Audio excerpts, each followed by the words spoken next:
My people, on another yesterday, I bring Israel, Davido logistics manager, behind the column. Him and his wife, Sheila, I brought their matter here, and we came to talk about it. I focused on Israel's complaint. And I told you that his wife had given a response to the complaint. So now may I talk about the wife's response. She writes ground food. She writes heaven and earth. She don't write Instagram food, but she don't delete them. But when you write them, Instagram not carry, Tunde not carry, Linda Keji don't carry, everybody don't carry. So I have access to the things she wrote. It's a long read, but I will read it. And I pray you have the patience to calm down and listen. But even if you don't have the patience to calm down and listen, I will still explain what she talk in summary at the end of this video. Watch this.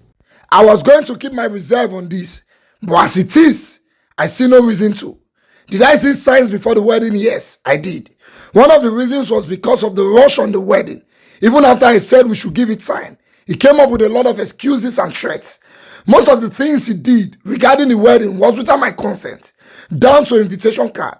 I didn't even get to see what the design looked like before it was printed. I only got to find out about stuffs after it has been paid for. We had a fight that I told him that it seems it's his event planner he wants to marry because they are not carrying me along. Proceeding to the wedding, there was a huge turn-up. It was elaborate. Was that what I even wanted? No. But Oga said he's a public figure. People are there, so he has to do it big. The white wedding. The wedding happened and the wedding day passed. Now see or see marriage. He started showing up as his real self in full. He would be traveling and ask me not to put on gen, not to go anywhere. Don't do this, don't do that. He literally used the wedding to gather money for himself. He wanted massive support and he got it. What I expected from him as a wife was, baby, see what we got to, what we go use and do, or see what thing I want use and do. I don't think that's supposed to be anything. So even when he failed to do any of those, I overlooked. We started having issues from November. I would tell him I'm going to the salon. When I got there, he would text me not to come back home. The first time this happened, I thought it was a joke, yet I hurriedly went back home because I was already living in fear. I got home and the gate man refused to open gate for me. So Oga said me no open gate. I called him on phone. He said I should go back to where I'm coming from. I was outside the gate, frustrated and ashamed. I called his dad and reported him. His father called me back to tell me that Israel is insulting him. The father complained back to me. I asked my cab to start driving me around while I was calling him to ask the gate man to open the gate. After the plenty calls from his dad and me, he finally instructed the gate man to open the gate. I took the walk of shame back into the house. When he got back home that day, I was so hot. I could not say anything till the next day. I told him calmly that no matter the issue we got, make outsider no. That even if I did something wrong, come back inside and correct me. I explained how hot and how embarrassing it was. He didn't say anything, but apologized after some days. No one, aside the people on the streets and neighbors, knew about this. I didn't know it was going to happen again and again and again and again. Both the church and families got involved to resolve issues regularly. Everyone, family kept saying, oh, you shouldn't be quiet to things like this. Always call us. Always talk to us. At some point, he stopped me from visiting my parents or my siblings from visiting us. As bad as that went, I still shoved it aside. My sister had to leave my house late at night, and I was left in the house with his sister, who was staying with us at the time, before he finally chased her out on another occasion that he locked me out and she opened the door for me at the instruction of the dad.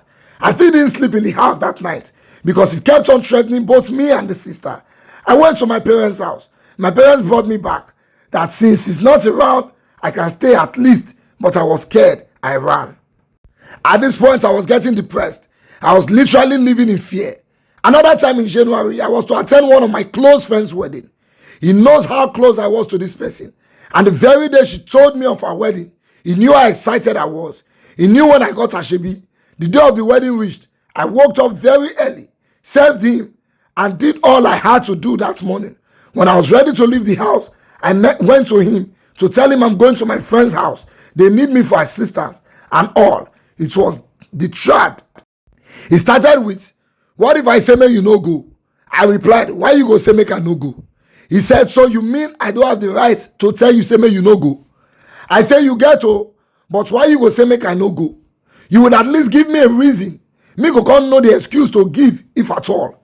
But just saying I shouldn't go for something, you know how I have been planning for months without any reason is unfair. He said, oh yeah, don't go. I asked why. He said no reason. But if you come out for this house, no come back again. I just stood there for some minutes looking at him. Then I left to another room. I was so pained, but didn't know what to do or even say at this point. This man was saying all sorts of hurtful things to me unprovoked, saying I can never amount to anything. That the only thing about me, now say I be virgin. Over his dead body, will he start any business for me? Over his dead body, this and that. At this point, I was just in tears. When he walked out of the room, I quickly locked the door. He raised his voice higher, was talking and hitting the door. He kept on talking for an hour. I'm not exaggerating. I had my first ever panic attack that day. The moment I heard him walk away, I ran out of the house. He started calling and texting me that as I've gone, I shouldn't come back. I took it that whatever triggered him to that pain that morning, knowing I did nothing to him, he could not calm down. I came back to the house. The gate wasn't locked. I was happy, only for me to see that the gate to our flat was locked. I called him that I was back. He finally came back and told me to leave. This time, no gatesman. It was he by himself. I didn't go for the wedding. I wasn't fit to go anymore. I told him if you are sending me out of the house, open door, make I carry my things. He refused that he would call me back another day to pack all my things out of his house. He called brands I was working with and threatened them not to do anything with me again. Some of them gave in out of fear. And even when I was asked what was happening, I couldn't say. The day he finally asked me to come and carry my things, he locked me inside the house. And that was the first time he hit me when I was struggling to go outside. I had to run to the kitchen and hold the knife to defend myself until police got involved. I ended up hot, started battling with chest pain, and that's the area I was hit. And a scene was created in the neighborhood. We were separated for a month after this incident. During this period, he accused my father of forcing him to marry me. Said my mom's place doesn't last in marriage. My mom has been married to my dad for 23 years now and counting, no previous marriage. He literally made issues with everyone until he made a U-turn and started begging. After a lot of back and forth, we reconciled and I went back to the house. We talked things out and I literally begged that I don't want people to gather for our matter again. Everyday wahala, we need gathering. A lot of people were not in support of the marriage. That was what I used to beg him, to not prove everyone right. That is literally doing all that was said and predicted of him. I started a new business that he didn't support at all, not financially or otherwise. And it was something I discussed with him before I had the class. And when I was finally ready to start, he wasn't willing to assist. I didn't want to wait or make an issue out of it. I started with what I had. I sincerely apologize to any and everyone that my decision on how to go about this doesn't sit well with. This apology is for people I respect, my parents topping the list, and every other person. Now to all of you that have been mad in my DMs, just get lost and stay away from what you know nothing about, gullible clowns.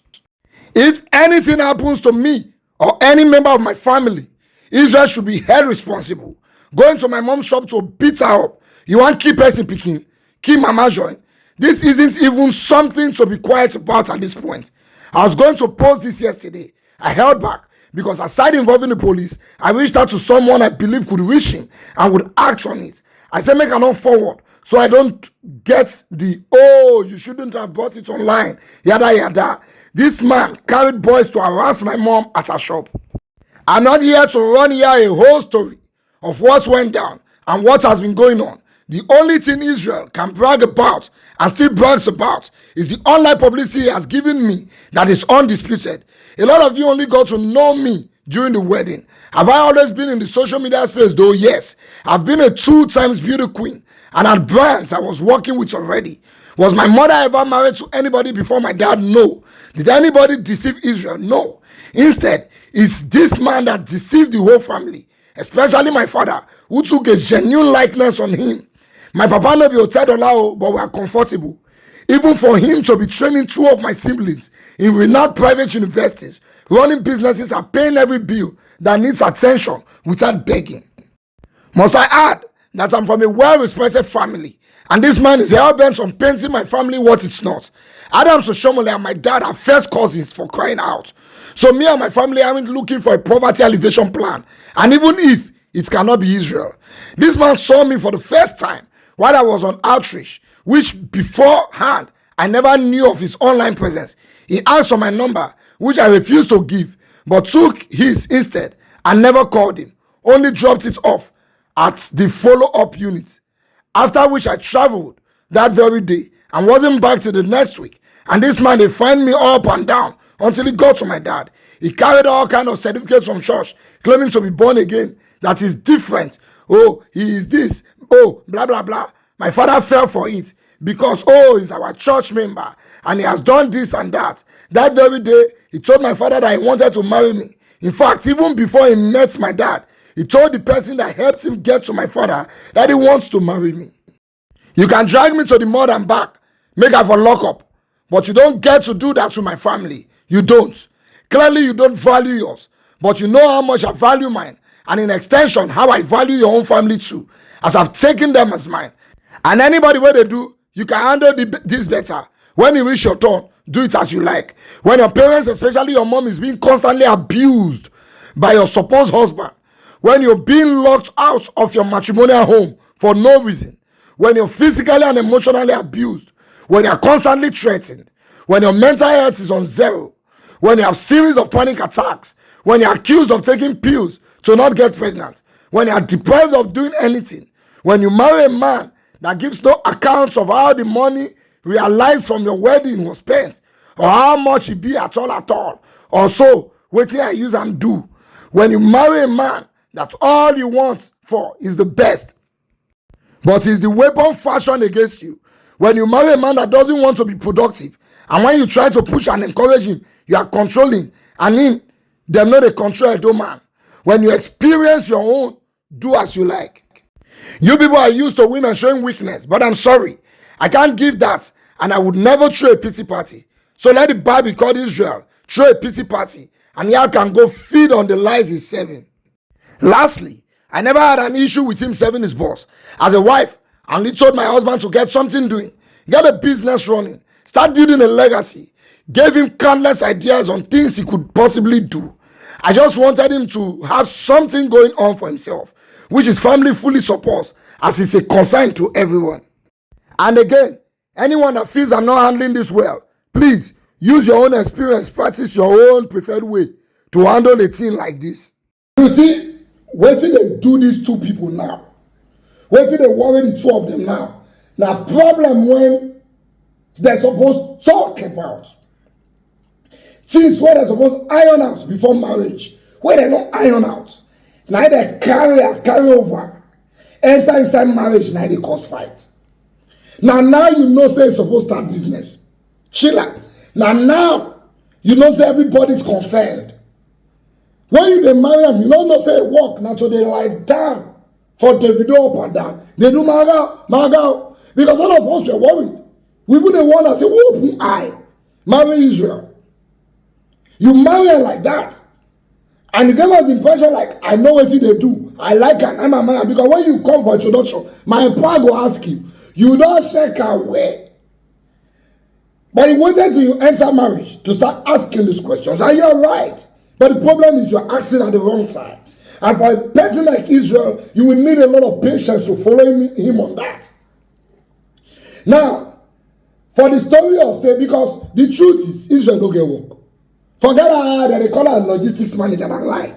Israel is no logistics manager to any Davido. If Israel is a logistics manager, if I follow them go Atlanta, he don't get work. Now boy be for that thing. He work now to they hate Davido and Davido don't like him. Because I don't watch that Davido where I like who they sing he praise. So that's what you're doing. Let's call the truth a spade a spade. You are jobless. And any woman that marries you will be concerned. My problem is, why are you not concerned before you married him? Why did you take the advantage of that position? Only from you to marry and finish now, you call it a quarrel. If you want him to get into a business, if Israel not be like who get head to get into a business, forget it. So people say, last time masters, he goes school, story, done another story. Israel, when they see so, not gets head to do any other business. Because his first car, now Davido buy him now. And Avenza, me, I gotta work with Davido. Hey, if you never no pay me, the fact that I am close to Davido, we cash out. Do you know how many people will want to kiss Daniel Because you are close to Davido, they know that you know Kistane. They'll tell you, say, we want Kistane. All you need to do is give them Kistane and put your finder's fee. I'll be making 10, 15 million every month from artists as an artist consultant. But Israel was in that same cabal and couldn't do anything. They had to buy him a car because not get sensory so. But you married him. And he himself, he knows no get sensory. So what Israel does is use his talent to create a living for himself. His talent is to help people. And that's what he's doing. And you married him like that. Secondly, not a lie for head. You not beat your mama. Trust me, Sheila, you didn't lie. If this guy beat your mama by now, the president for all year. Now, if I quarrel when I get for us, now you say he hit your chest. The way you explain he hit your chest, not be blow. So it looks like during the point of the struggle, he had hit you from the way you write him. And you call police.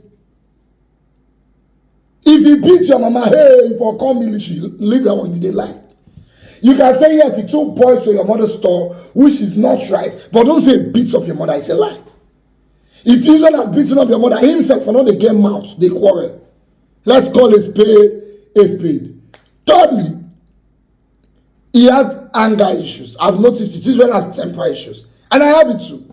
So I can tell exactly how he was feeling when he locked his wife out of the house. But he will need to calm down. The big mistake these people made was bringing this quarrel to social media. Because they go on settle again in 6 months. I'm going to watch. But they don't fall their hand there. He go hard them to settle. He would keep doing this. But he will be learning. As this quarrel they happen, he will find better means to air his grievances. To channel his anger. But I don't make mistake. I don't care on social media. So we online in-laws now. We don't put out. And when online in-laws don't put out, they hard. For those of you going to a DM to insult her, be like saying are not guesses. Marriage when you know they did. You dey go the get DM go insult her. So go not go into DM go insult them. You are just shopless. We can talk about things on social media, but taking it far to the end of going to a DM to insult her is totally out of it. Totally out of it. So for you and I, Sheila and Israel, let me tell you the truth, the courts will not divorce you. In Nigeria, if you are not married for up to 5 years, you dey lie. They will not. They're going to post to that. They'll tell them, I'm going to go find counselor. I'm going to go do this. Both of you have to live apart for a minimum of 1 year to 2 years. The criteria, and both of you are still in love with each other. So let's not lie to ourselves. When I go find a way to settle this issue. But because I don't call social media, it go call hard. But I need to find a way to settle her. Because I don't marry. And then I just start. And I still get a long way to go. And if you want to work on Israel, you are very correct. You're supposed to start up a business or something. But you will take your time, you'll be very patient. But you yourself, you are still a child. That's why they get this problem. But time will heal all wounds, and you guys will be better.